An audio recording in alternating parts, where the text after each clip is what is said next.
तो चलिए अब बात करते हैं एक MSME focused NBFC I finance के आईपीओ की। 1010 करोड़ का आईपीओ मार्केट में खुला है। इस आईपीओ में 11 फरवरी तक का पैसा लगा सकते हैं। 122 से 129 रुपए का इशू प्राइस है। फ्रेश इशू और ओएफएस का मिक्स है। ज़्यादा डिटेल्स और भविष्य की योजनाओं के लिए हमारे साथ जुड़े हैं कंपनी के managing director Sanjay Sharma. Sanjay ji good morning. मैंने प्रोनाउंस सही किया या?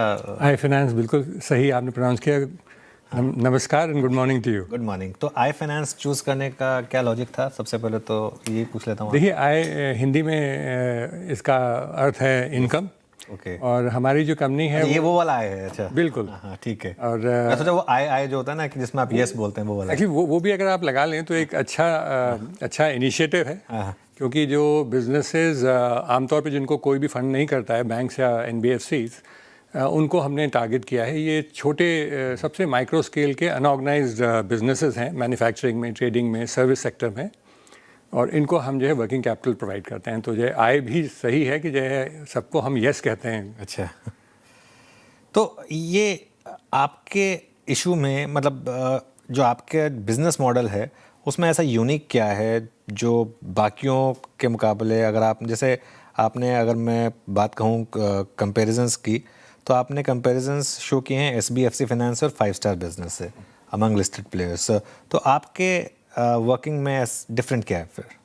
हाँ अनुज जी, ये जो हम लेंडिंग करते हैं बिजनेस वर्किंग कैपिटल के लिए, पहले तो जो है ये एक बहुत छोटे टिकट की लेंडिंग है। 1 लाख से 2 लाख के टिपिकल लेंडिंग है। ये वर्किंग कैपिटल की नीड को फुलफिल करता है। हमारे लिए हम ऑल इंडिया में प्रेजेंट हैं 21 स्टेट्स एंड यूनियन टेरिटरीज में, और 568 ब्रांचेस हैं। लेकिन हमारे कंपैरिजन का कोई वर्किंग कैपिटल प्रोवाइड करने वाला प्लेयर नहीं है मार्केट में। ओके। तो जब हमें कंपेयर करना पड़ता है तो जो है हमें आमतौर से उसी के आसपास के टिकट साइज से कंपेयर करते हैं जो 5 स्टार और एसबीएफसी हैं। तो मतलब सेम कंपैरिजन नहीं है। हमारा टिकट साइज 1.5 लाख है, उनका 4 लाख है, उससे ज़्यादा है, लेकिन कंपैरिजन वहीं से किया गया। नहीं ठीक है। अच्छा, आप अनसिक्योर्ड लोन्स देते हैं तो इसमें फिर एसेट क्वालिटी पर क्या आपका अभी तक का ट्रैक रिकॉर्ड रहा है, और एनपीएस वगैरह को लेकर, और टिकट साइज़ क्या होता है नॉर्मली आपका? हमारा टिकट साइज 1.5 लाख के आसपास होता है। और ये बहुत अहम सवाल है क्योंकि हम जो है मॉर्गेज भी करते हैं, जैसे कि माइक्रो लैप है, लेकिन 20% मॉर्गेज होता है, बाकी सब हाइपोथिकेशन है। और हाइपोथिकेशन में 37% हम अनसिक्योर्ड मानते हैं। लेकिन ये सारा बिजनेस लोन है, ये कंजम्पशन लोन नहीं है। पहले तो जब इसको हम कंपेयर करें तो क्योंकि ये 2 साल के टेनर के लोन होते हैं तो इनके आमतौर पे नॉमिनल जो क्रेडिट कॉस्ट है वो ज़्यादा दिखती है। अगर आप लगाएं कि 100 कस्टमर्स में 5 कस्टमर ख़राब होने वाले हैं तो हमारे लिए तो 2 साल में उसको डिवाइड करके 3% कॉस्ट दिखती है। और वही चीज़ अगर हम मॉर्गेज के थ्रू करें तो वो 5 कस्टमर जब डिवाइड करते हैं 5 साल से तो वो आमतौर पर 1.2% कॉस्ट दिखती है। तो हमारे लिए 3.5 एक जो है अच्छा मार्कर है। और हमने देखा है कि हमारी वॉलेटिलिटी इस पॉइंट से 3.5% क्रेडिट कॉस्ट से बहुत ज़्यादा ऊपर नीचे नहीं गई है। अभी भी लास्ट साल में जो काफ़ी ख़राब साल था जिसमें ओवर लेंडिंग की प्रॉब्लम पूरी इंडस्ट्री में थी, हमारा क्रेडिट कॉस्ट जो है 4.2% था। तो कंपैरिजन जब करें तो जो है ये देखें कि वो बेंचमार्क नंबर क्या है। अगर मैं 1.2 से स्टार्ट करूं तो मैं कितना ऊपर गया, मैं 3.5 से अगर मेरा रन रेट है तो मैं कितना ऊपर गया हूँ। तो वो कंपैरिजन इंपॉर्टेंट है। और मुझे लगता है आई फाइनेंस ने इन दोनों ही कंपनियों और कई और सिमिलर कंपनियों से बेहतर प्रदर्शन किया है क्रेडिट कॉस्ट में। अच्छा, मैं एक आपका ट्रेंड देख रहा था। FY23 में आपकी इनकम थी 643 करोड़, FY24 में थी 1071 करोड़, और FY25 में थी 1505 करोड़। सही है।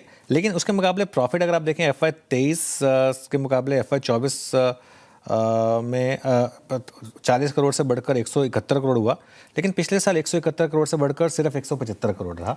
और एक चीज़, इस हाफ में आपका प्रॉफिट जो FY26 का फर्स्ट हाफ है उसका प्रॉफिट रहा करीब 64 करोड़, और इनकम रही 863 करोड़। तो कहीं ना कहीं क्या ये मोमेंटम स्लो डाउन है जो हमने आपके नंबर्स में देखिए इसमें गौर करने की बात यह है कि 40 करोड़ से हम 175 करोड़ 2 साल में हमने प्रॉफिट चेंज किया है। लास्ट के साल में अगर FY25 लूँ तो उसके लास्ट 2 क्वार्टर्स में अफेक्ट ऑफ ओवर लेंडिंग साफ दिख रहा था। और साथ ही में इस साल के जो फर्स्ट 2 क्वार्टर्स में वो जो रेजिडुअल इफेक्ट था वो दिखा है। तो अगर आप फर्स्ट 2 क्वार्टर्स लास्ट ईयर के इस साल के फर्स्ट 2 क्वार्टर्स में कंपेयर करेंगे तो बहुत ख़राब दिखेगा ये साल। इस साल के नेक्स्ट 2 क्वार्टर्स को अगर आपने पिछले साल के नेक्स्ट 2 क्वार्टर्स में किया तो बहुत ही अच्छा लगेगा। तो कहीं पे वो last 2 quarters of last year and first 2 quarters of this financial year is where the problem has been, वहीं पे प्रॉब्लम रही है। और इसलिए जब हम IPO के टाइम पे आ रहे हैं तो हम क्रेडिट साइकिल के डाउन से निकल रहे हैं और डाउनवर्ड जो पॉइंट है उससे हम IPO को देख रहे हैं। मुझे इसीलिए बहुत उम्मीद है कि जो है हमारा जो क्रेडिट कॉस्ट जो बहुत वॉलेटाइल नहीं रहा है वो आगे भी यही जो है हम प्रदर्शन दिखाएंगे और ये साल अच्छा रहेगा। ओके संजय जी, बाकी आपके NPAs, asset quality, ticket size सब पे बातचीत हो ही गई। अप्रॉक्स आपकी NIMs की ट्रैजेक्टरी क्या रहती है? अगर मैं लास्ट 2 फिस्कल की बात करूं तो आपकी NIMs की ट्रैजेक्टरी क्या रही है, एवरेज ट्रैजेक्टरी, और कितना डेविएट करते हैं आप उससे? निम की बात कर रहे हैं आप? हाँ, नेट इंटरेस्ट मार्जिन की। देखिए, नेट इंटरेस्ट मार्जिन इस बिजनेस में क्योंकि छोटा टिकट साइज़ है तो आमतौर पे 14.5 और 15 के बीच में रहती है। निम्स आप देखेंगे कि FY 23 से अगर FY 25 को कंपेयर करें तो निम इम्प्रूव हुआ है और निम धीरे धीरे 14 के आसपास आएगा क्योंकि हमारा मॉर्टगेज का पोर्टफोलियो धीरे धीरे बढ़ रहा है। पहले पिछले साल 9% था, अब जो है 20% हो गया है। तो मॉर्टगेज के रेट्स कम होते हैं तो निम जो है आप ये समझ लीजिए कि 14% का निम समझा जा सकता है। ऑल राइट, संजय जी बहुत बहुत शुक्रिया आज हमारे साथ जुड़ने के लिए। ऑल द बेस्ट आपको इस IPO के लिए। लिस्टिंग के बाद आपसे फिर बात करेंगे। चलिए अब एक काम करते हैं, ये बात हो गई आज की IPO की।